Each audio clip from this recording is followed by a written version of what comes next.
Mr. Collins's triumph, in consequence of this invitation, was complete. The power of displaying the grandeur of his patroness to his wondering visitors, and of letting them see her civility towards himself and his wife, was exactly what he had wished for, and that an opportunity of doing it should be given so soon was such an instance of Lady Catherine's condescension, as he knew not how to admire enough. "I confess," said he, "that I should not have been at all surprised by her ladyship's asking us on Sunday to drink tea and spend the evening at Rosings. I rather expected, from my knowledge of her affability, that it would happen. But who could have foreseen such an attention as this? Who could have imagined that we should receive an invitation to dine there, an invitation, moreover, including the whole party so immediately after your arrival?"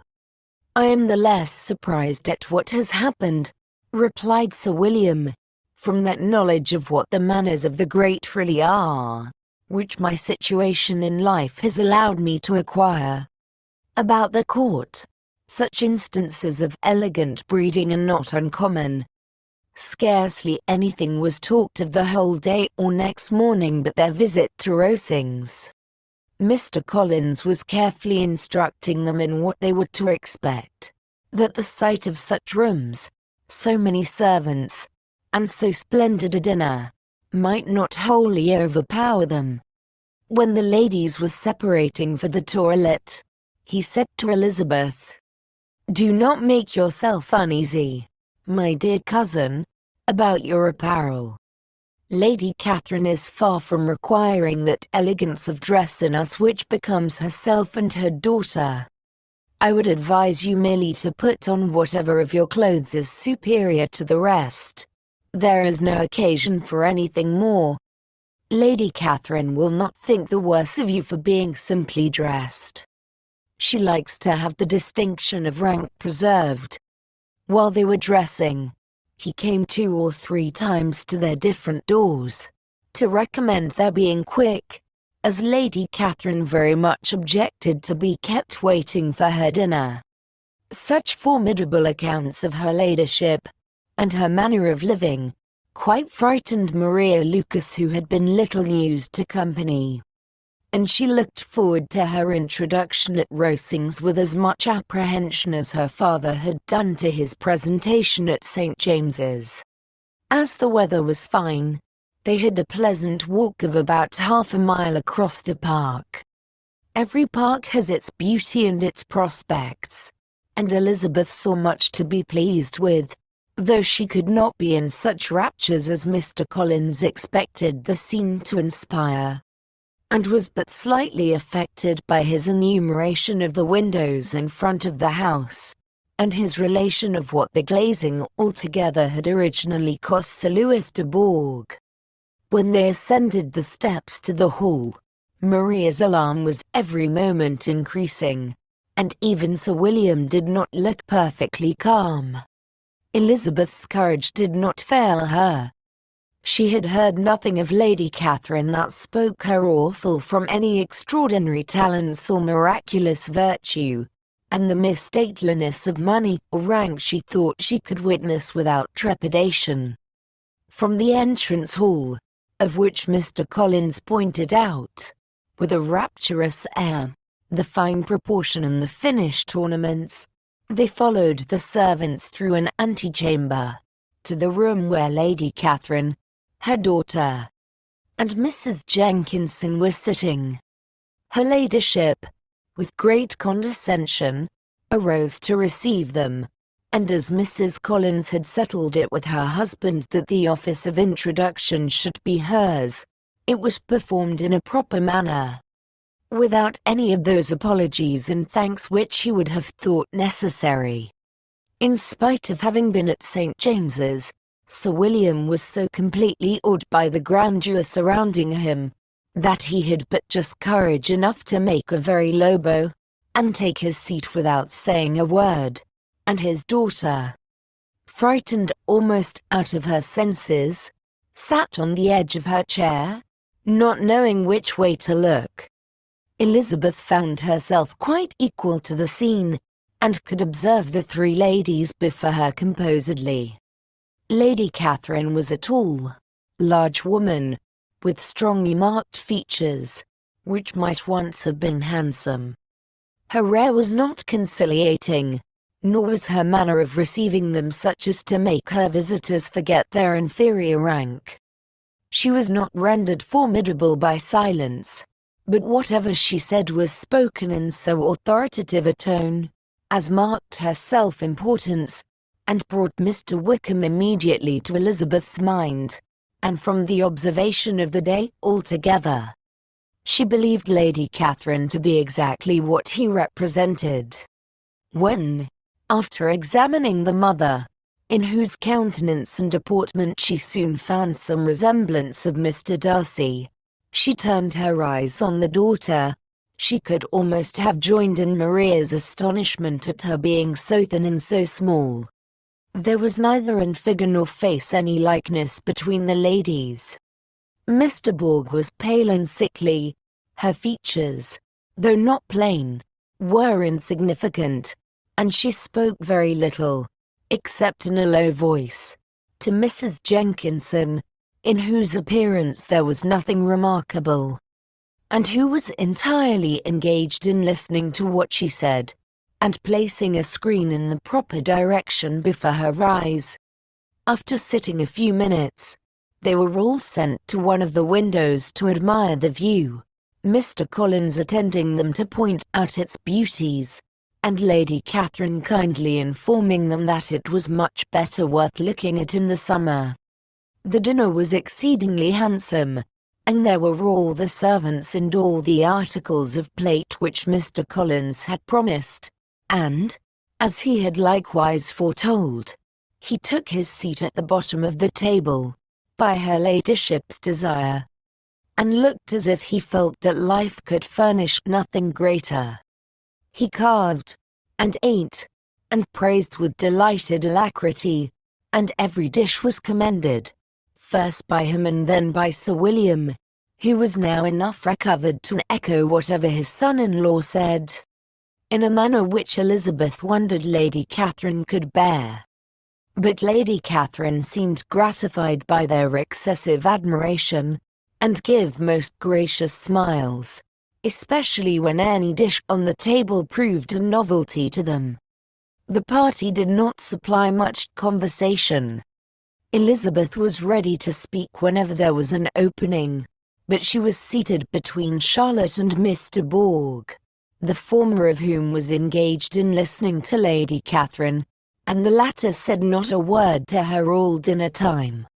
Mrs. Jenkinson was chiefly employed in watching how little Mr. Borg ate, pressing her to try some other dish, and fearing she was indisposed. Maria thought speaking out of the question, and the gentlemen did nothing but eat and admire. When the ladies returned to the drawing-room, there was little to be done but to hear Lady Catherine talk, which she did without any intermission till coffee came in, delivering her opinion on every subject in so decisive a manner, as proved that she was not used to have her judgment controverted. She inquired into Charlotte's domestic concerns familiarly and minutely, gave her a great deal of advice as to the management of them all, told her how everything ought to be regulated in so small a family as hers, and instructed her as to the care of her cows and her poultry. Elizabeth found that nothing was beneath this great lady's attention, which could furnish her with an occasion of dictating to others. In the intervals of her discourse with Mrs. Collins, she addressed a variety of questions to Maria and Elizabeth, but especially to the latter, of whose connections she knew the least, and who she observed to Mrs. Collins was a very genteel, pretty kind of girl. She asked her, at different times, how many sisters she had, whether they were older or younger than herself, whether any of them were likely to be married, whether they were handsome, where they had been educated, what carriage her father kept, And what had been her mother's maiden name? Elizabeth felt all the impertinence of her questions but answered them very composedly. Lady Catherine then observed, "Your father's estate is entailed on Mr. Collins, I think. For your sake," turning to Charlotte, "I am glad of it, but otherwise I see no occasion for entailing estates from the female line. It was not thought necessary in Sir Louis de Bourgh's family. Do you play and sing, Miss Bennet?" "A little." "Oh then, some time or other we shall be happy to hear you. Our instrument is a capital one, probably superior to. You shall try it some day." "Do your sisters play and sing?" "One of them does." "Why did not you all learn?" "You ought all to have learned. The Miss Webbs all play, and their father has not so good an income as yours." "Do you draw?" "No, not at all." "What? None of you?" "Not one." "That is very strange. But I suppose you had no opportunity. Your mother should have taken you to town every spring for the benefit of masters." "My mother would have had no objection, but my father hates London." "Has your governess left you?" "We never had any governess." "No governess? How was that possible? 5 daughters brought up at home without a governess. I never heard of such a thing. Your mother must have been quite a slave to your education." Elizabeth could hardly help smiling as she assured her that had not been the case. "Then, who taught you, who attended you? Without a governess, you must have been neglected." "Compared with some families, I believe we were, but such of us as wished to learn never wanted the means. We were always encouraged to read, and had all the masters that were necessary. Those who chose to be idle certainly might." "Aye, no doubt, but that is what a governess will prevent, and if I had known your mother, I should have advised her most strenuously to engage one.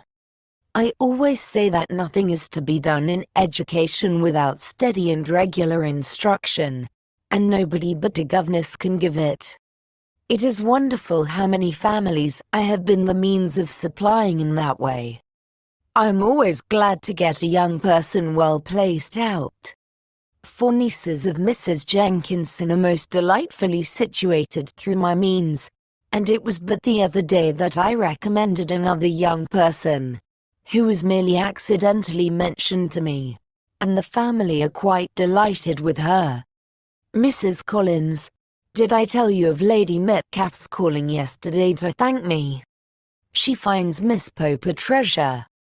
Lady Catherine, said she, you have given me a treasurer. Any of your younger sisters at Miss Bennet? Yes, ma'am. All. All. What? All 5 out at once? Very odd. And you only the second? The younger ones out before the elder ones are married. Your younger sisters must be very young. Yes, my youngest is not 16. Perhaps she is full young to be much in company. But really, ma'am, I think it would be very hard upon younger sisters that they should not have their share of society and amusement, because the elder may not have the means or inclination to marry early. The last-born has as good a right to the pleasures of youth as the first, and to be kept back on such a motive, I think it would not be very likely to promote sisterly affection or delicacy of mind. Upon my word, said her ladyship, you give your opinion very decidedly for so young a person. Pray, what is your age? With 3 younger sisters grown up, replied Elizabeth, smiling, your ladyship can hardly expect me to own it. Lady Catherine seemed quite astonished at not receiving a direct answer, and Elizabeth suspected herself to be the first creature who had ever dared to trifle with so much dignified impertinence. "You cannot be more than 20, I am sure. Therefore you need not conceal your age." "I am not 1 and 20. When the gentleman had joined them, and tea was over, the card tables were placed. Lady Catherine, Sir William, and Mr. and Mrs. Collins sat down to quadrille, and as Mr. Borg chose to play at casino, the two girls had the honor of assisting Mrs. Jenkinson to make up her party. Their table was superlatively stupid. Scarcely a syllable was uttered that did not relate to the game, except when Mrs. Jenkinson expressed her fears of Mr. Borg's being too hot or too cold, or having too much or too little light. A great deal more passed at the other table. Lady Catherine was, generally speaking, stating the mistakes of the three others, or relating some anecdote of herself. Mr. Collins was employed in agreeing to everything her ladyship said, thanking her for every fish he won, and apologizing if he thought he won too many. Sir William did not say much. He was storing his memory with anecdotes and noble names. When Lady Catherine and her daughter had played as long as they chose, the tables were broken up. The carriage was offered to Mrs. Collins, gratefully accepted and immediately ordered.